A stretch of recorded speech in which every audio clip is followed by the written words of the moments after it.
कहते हैं कि राजस्थान एक ऐसी जगह है जिसके हर हिस्से में कोई ना कोई कहानी या राज दफन है। और आज की कहानी भी राजस्थान के एक ऐसे ही रहस्यमय किले की है जिसकी कहानी कहाँ से शुरू होती है और कहाँ खत्म होती है, किसी को नहीं पता। हेलो दोस्तों, नमस्कार। मेरा नाम है विशाल और आप लोगों का बहुत बहुत स्वागत है थ्रिलर मंडे की यूट्यूब चैनल पर। उम्मीद करता हूं कि आप लोग बहुत अच्छे होंगे। आज की कहानी है ऐसी फोर्ट की जिसको लेकर तमाम किस्से और कहानियां हैं। और जब भी भारत की सबसे भूतिया और श्रापित जगह का जिक्र होता है तो इस किले का नाम सबसे पहले लिया जाता है।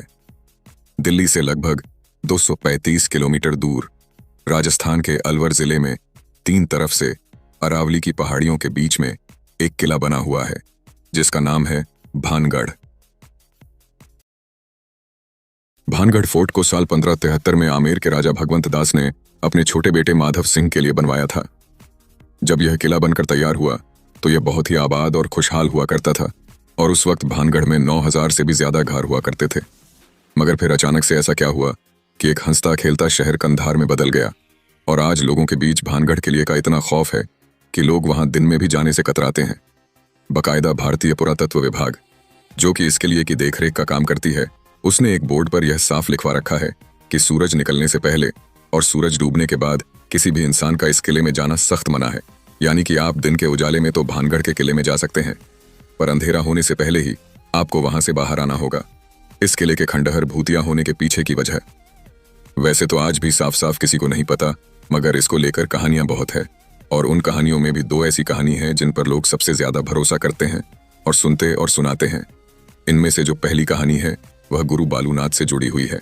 कहते हैं कि जब आमेर के राजा भगवंत दास भानगढ़ किले को बनवा रहे थे तो वहीं कुछ दूरी पर गुरु बालूनाथ नाम के एक तपस्या किया करते थे। जब उन्हें पता चला कि आमेर के राजा यहाँ पर एक भव्य किला बनवा रहे हैं तो उन्होंने राजा भगवंत दास के पास एक पैगाम भिजवाया और उन्हें अपने पास बुलवाया। उसके बाद जब राजा भगवंत दास गुरु बालूनाथ के पास पहुंचे तो उन्होंने राजा से कहा कि आप इस किले को बनवा रहे हैं, उससे मुझे कोई आपत्ति नहीं है, मगर एक बात का ध्यान रखना कि इस किले की ऊंचाई इतनी मत कर देना कि उसकी परछाई दिन के किसी भी वक्त जहां मैं तपस्या करता हूं वहां तक पहुंचे। उन दिनों जितने भी साधु संत और महात्मा हुआ करते थे सभी बहुत सिद्ध हुआ करते थे और सभी का बहुत आदर किया जाता था और उनकी काही किसी भी बात को हल्के में नहीं लिया जाता था। इसलिए राजा भगवंत दास ने भी गुरु बालूनाथ की बात को सुनने के बाद ठीक वैसा ही किया और भानगढ़ किले के किसी भी भाग की ऊंचाई इतनी नहीं की। गुरु बालूनाथ के इस बात का ख्याल अगली 2 पीढ़ियों तक तो रखा गया, मगर कहते हैं कि जब तीसरी पीढ़ी ने भानगढ़ की गद्दी संभाली तो उन्होंने इस बात को नहीं लिया और गुरु बालूनाथ की दी हुई चेतावनी को अनसुना कर दिया। इसके बाद उन्होंने भानगढ़ फोर्ट को और ऊंचा करवा दिया, जिसकी वजह से उस किले की परछाई गुरु बालूनाथ तक पहुंच गई। जब भानगढ़ किले की परछाई ने गुरु बालूनाथ को छुआ तो उन्हें बहुत गुस्सा आया और उसी वक्त उन्होंने भानगढ़ को श्राप दिया कि भानगढ़ तबाह हो जाएगा। कहते हैं कि गुरु बालूनाथ के इसी श्राप के बाद भानगढ़ पर मुसीबत टूटी और पूरा भानगढ़ तबाह हो गया। इसके अलावा यह भी कहा जाता है कि 1783 में जो अकाल आया था, जिसमें कि मरने वालों का आंकड़ा करोड़ों में था, वह अकाल गुरु बालूनाथ के श्राप की वजह से ही आया था, जिसने भानगढ़ समेत पूरे उत्तर भारत के करोड़ों लोगों को भूखा मरने पर मजबूर कर दिया था। बाद में ऐसा नहीं है कि किसी और ने वहां बसने की कोशिश नहीं की, बल्कि कई लोगों ने भानगढ़ में बसना चाहा। कई लोगों ने वहां नए मकान बनाने की भी कोशिश की, मगर कहते हैं कि जो भी वहां मकान बनाता है उसकी इज्जत कभी नहीं टिकती और हमेशा गिर जाती। लोगों का मानना है कि यह सब किले के शापित होने की वजह से ही होता है। अब दूसरी कहानी जिस पर लोग सबसे ज्यादा विश्वास करते हैं वह कहानी जुड़ी एक राजकुमारी से। कहते हैं कि एक वक्त जब भानगढ़ बहुत ही आबाद और खुशहाल हुआ करता था, तब इस किले के महल में एक राजकुमारी रहा करती थी जिनका नाम था रत्नावती। राजकुमारी रत्नावती बेहद ही खूबसूरत थी और उनकी सुंदरता के चर्चे दूर दूर तक फैले थे, जिसकी वजह से आए दिन बड़े बड़े राजाओं की शादी के न्योते आते ही रहते थे। मगर इन राज्यों के अलावा एक और शख्स जो राजकुमारी रत्नावती का दीवाना था, उसका नाम था सिंधिया। सिंधिया जो है वह एक तांत्रिक था और जब से उसने राजकुमारी रत्नावती को देखा तभी से वह ऊपर बुरी तरह फिदा हो गया था और अब वह किसी भी तरह राजकुमारी रत्नावती को पाना चाहता था। मगर उसे पता था कि वह सीधे तरीके से कभी भी राजकुमारी को नहीं पा सकता, क्योंकि कहाँ और संसार में रहने वाले एक तांत्रिक और कहाँ वह महलों में रहने वाली राजकुमारी। इसलिए उसने राजकुमारी रत्नावती को हासिल करने के लिए दूसरा तरीका ढूंढ निकाला और अब बस सही मौके की फिराक में लग गया। एक दिन आखिरकार उसे यह मौका मिल ही गया हुआ यह कि उस दिन राजकुमारी रत्नावती की एक दासी भानगढ़ के बाजार में आई। दरअसल वह राजकुमारी के लिए बालों में लगाने वाला तेल खरीदने आई थी और तांत्रिक सिंधिया को किसी ऐसे ही मौके की तलाश थी।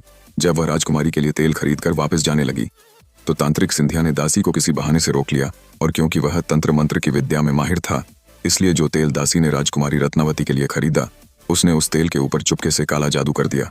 उसके बाद जब वह भी तेल लेकर राजकुमारी रत्नावती के पास पहुंची और जब वह तेल उसने राजकुमारी को दिया तो इस तेल को देखने के बाद राजकुमारी को कुछ शक हुआ था। कहते हैं कि जो राजकुमारी रत्नावती थी वह भी बहुत ही सीधी थी, इसलिए तेल देखते हैं उन्हें पता चल गया कि इस तेल पर किसी ने तंत्र मंत्र का इस्तेमाल किया है। फिर जब राजकुमारी ने अपनी दासी से पूछा कि बाजार में तुम्हें कोई मिला हुआ था, तो उसने तांत्रिक सिंधिया के बारे में बताया। सिंधिया का नाम सुनते ही राजकुमारी को सारा माजरा समझ में आ गया और उन्होंने वह तेल की शीशी एक पत्थर पर दे मारी, जिसकी वजह से वह सारा का सारा तेल उस पत्थर पर बिखर गया। दरअसल तांत्रिक सिंधिया ने उस तेल पर ऐसा काला जादू किया था कि जो भी उस तेल को लगाता वह उस तांत्रिक के वश में हो जाता और खुद ब खुद उसके पास आ जाता। पर क्योंकि राजकुमारी ने शक्तियों वजह से इस तेल का इस्तेमाल नहीं किया, इसलिए राजकुमारी तो बच गई, मगर जिस पत्थर पर वह तेल बिखरा उसी पत्थर के अंदर और सारा का सारा जादू टोना समा गया, जिसकी वजह से हुआ यह कि अब वह पत्थर खुद ब खुद लुढ़क कर तांत्रिक सिंधिया की तरफ बढ़ने लगा। तांत्रिक सिंधिया ने जब देखा कि एक बड़ा सा पत्थर लुढ़कता हुआ बड़ी तेजी से उसकी तरफ बढ़ रहा है तो उसे सारी बात समझने में देर नहीं लगी, मगर इससे पहले कि वो कुछ करता वह पत्थर उसकी छाती पर चढ़ गया, और क्योंकि वह पत्थर बहुत बड़ा था इसलिए अब उस तांत्रिक का जिंदा बच पाना नामुमकिन था। पर मरते मरते उसने एक श्राप दिया और कहा, रानी रत्नावती सहित इस भानगढ़ के सभी लोग मारे जाएंगे और इन सभी लोगों की आत्माएं भानगढ़ के किले में भटकती रहेगी। यह श्राप देने के बाद तांत्रिक मर गया, पर कहते हैं कि उसके मरने के कुछ वक्त बाद ही भानगढ़ और उसके पास के एक और राज्य के बीच बहुत भयंकर युद्ध होता है, जिसमें पूरा भानगढ़ तबाह हो जाता है। इस लड़ाई में नजफगढ़ की सेना पूरे भानगढ़ में कत्लेआम मचा आती है, जिसमें रानी रत्नावती सहित भानगढ़ के बहुत सारे लोग मारे जाते हैं। हालांकि इतिहास में कहीं भी भानगढ़ और नजफगढ़ के बीच युद्ध का कोई जिक्र नहीं है, पर सदियों से यही कहानी सुनी और सुनाई जा रही है। कहा जाता है कि इस युद्ध के बाद भानगढ़ का किला कभी आबाद नहीं हो पाया और न ही उसके बाद को यहाँ बासा। वक्त बीतने के साथ भानगढ़ और वीरान होता चला गया और आज भूतों का गढ़ बन चुका है। कहते हैं कि युद्ध में मारे गए सभी लोगों की आत्माएं आज भी भानगढ़ में मौजूद हैं। भानगढ़ में आज रोज रात को बाजार सजता है, खंडहर हुई इमारतें फिर से खड़ी हो जाती है। अंदर आज भी राजा का दरबार लगता है और राजा आज भी अपने फैसले सुनाता है। वहां के लोकल निवासियों का कहना है कि उन्हें रात को अंदर से चीखने की आवाज आती है, कभी है हंसने की आवाज आती है तो कभी घरों के बजने की आवाज।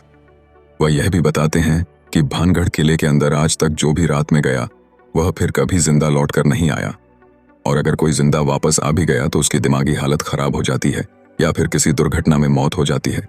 इसके अलावा एक और चीज जो इस किले के बारे में मशहूर है वह यह कि जब भानगढ़ और अजबगढ़ के बीच युद्ध हुआ तो उस वक्त बहुत सारा खजाना भानगढ़ के किले में छिपाया गया था कि बाद में जब भी मौका मिले उसे वहां से बाहर निकाला जा सके।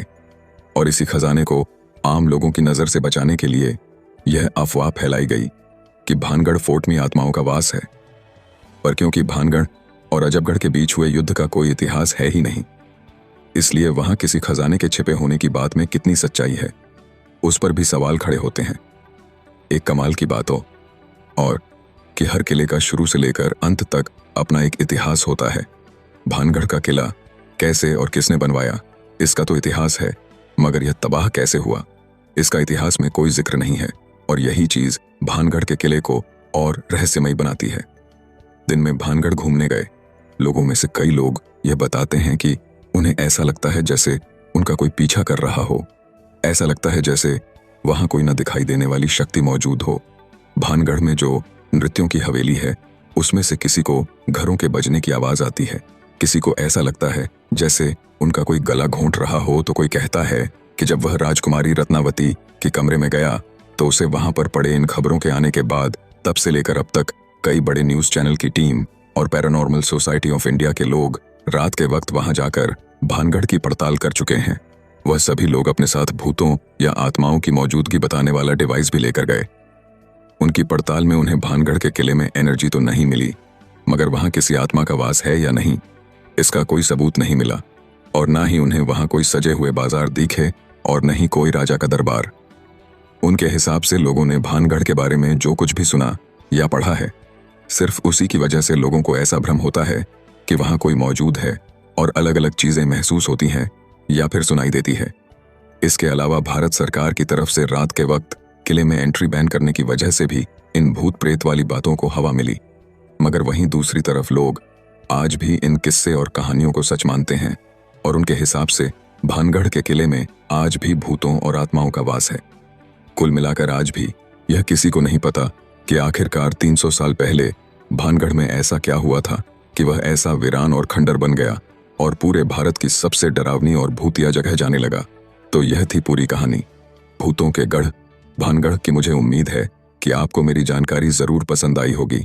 मैं आपसे मिलूंगा अगली कहानी में, तब तक के लिए अपना ख्याल रखिए। Thank you very much.